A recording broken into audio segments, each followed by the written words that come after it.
52 meanings, plus a 1 for the Joker if you read with Joker, 53. Each of the cards can affect each other, okay? So it's 53 to the power of 53. And then you have these multiple collections of cards, 2s, 3s, and 4s.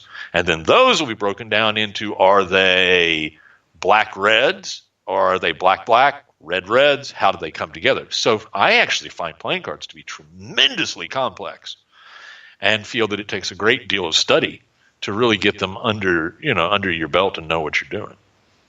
I have yet to learn those. It is on my list. I have never looked back. Once I started reading them, it just fit perfectly. And the other thing is that whereas tarot cards are very popular, and I'm not trying to put down the tarot at all, they are only still becoming completely ingrained into the culture.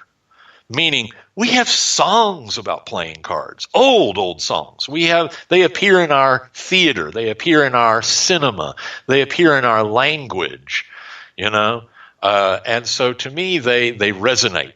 They have a greater connection to us and the experience of what we're doing here. Aces and eights. What else? The Death card. King of Diamonds is a hard card to play. Queen of Hearts. I mean, again and again, they're there, and that leads to understanding their place amongst us.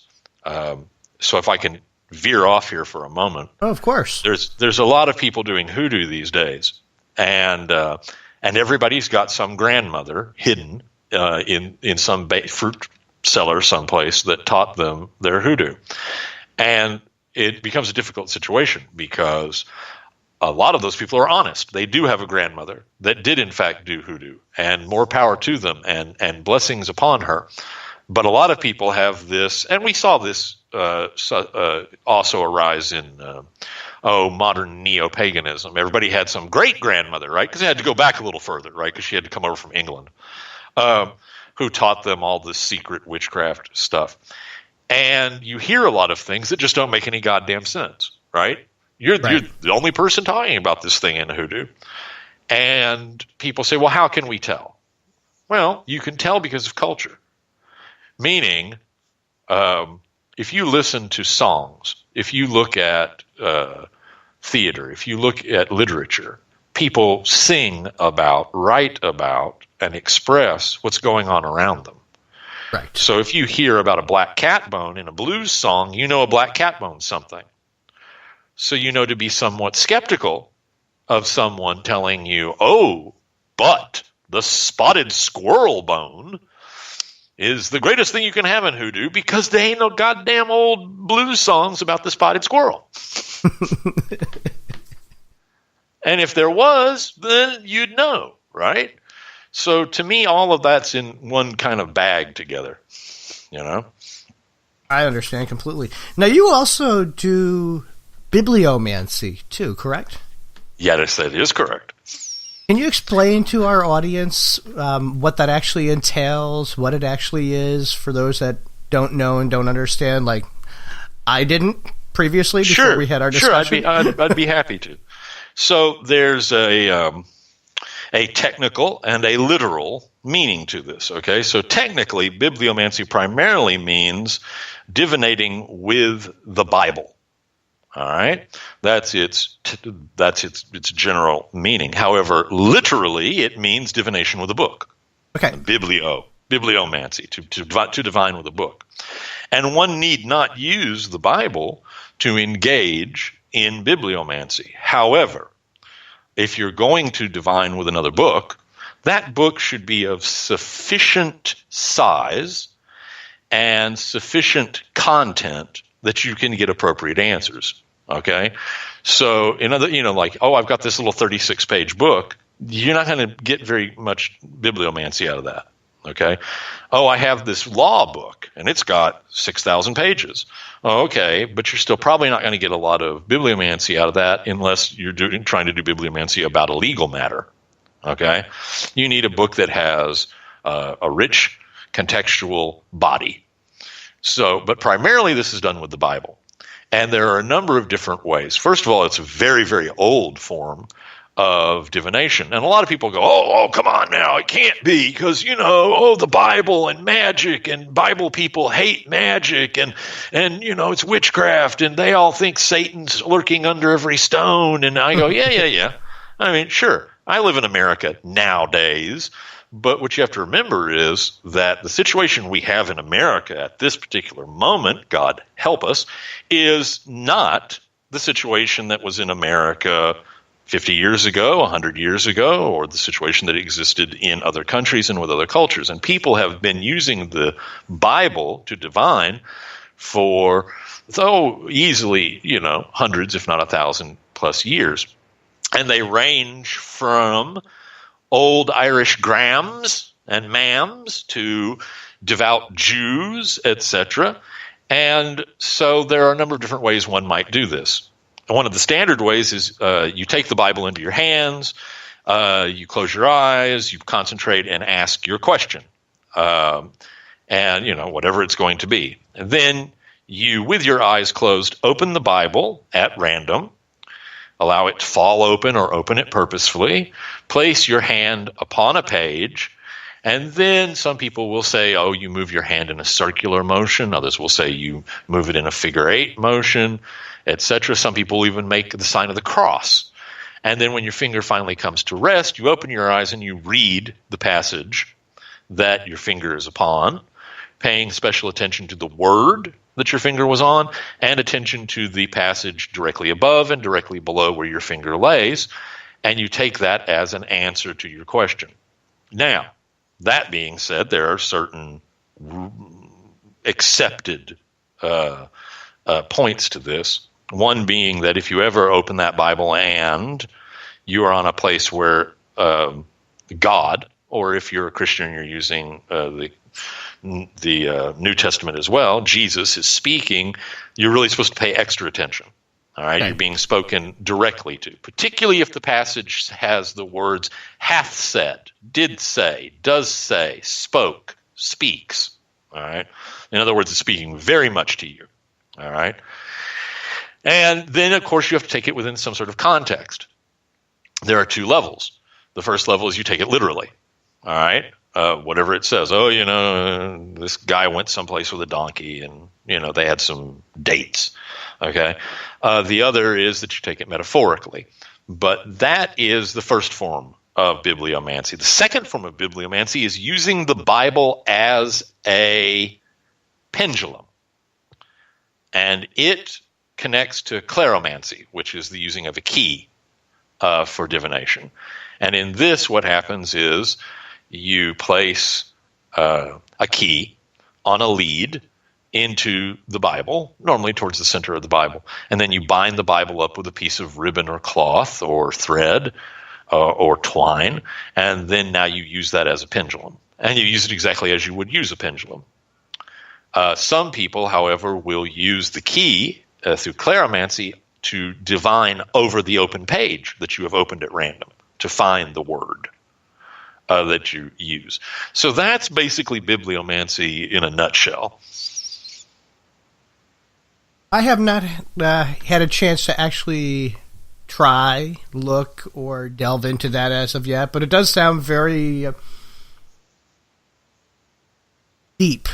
Because, I'm a very spiritual person. I believe in all religions. I believe there's truth in all religions. And I'm a big, huge fan of all forms of divination. I just can't stop learning enough. Right. Yeah. Well, you always learn something new that then reflects well on something else you're doing.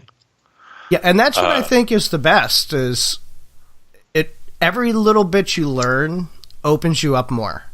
And allows you to see things in a different way, to be more clear, to open your mind, as a diviner, to more possibilities that you can look at. Because you can divine with anything. I think that's valuable. I really do. And I agree with what you're saying, but I also think the other direction is valuable too. So I see them both as being valuable, meaning I think someone who is skilled at a variety of different kinds of divination and has taken something from them that adds to a whole, a gestalt, right? The sum is greater than the parts.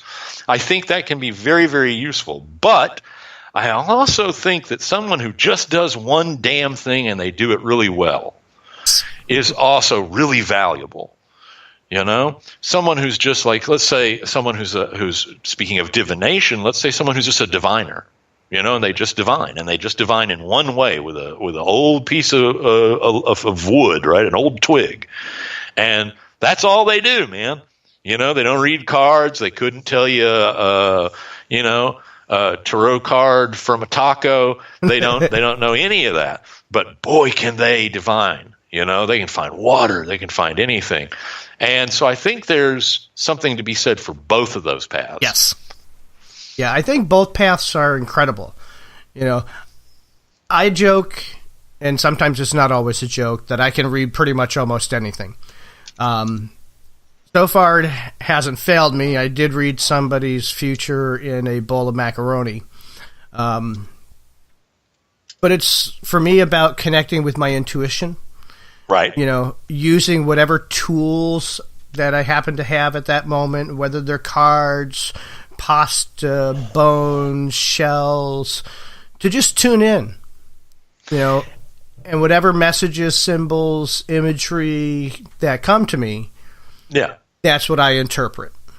Absolutely.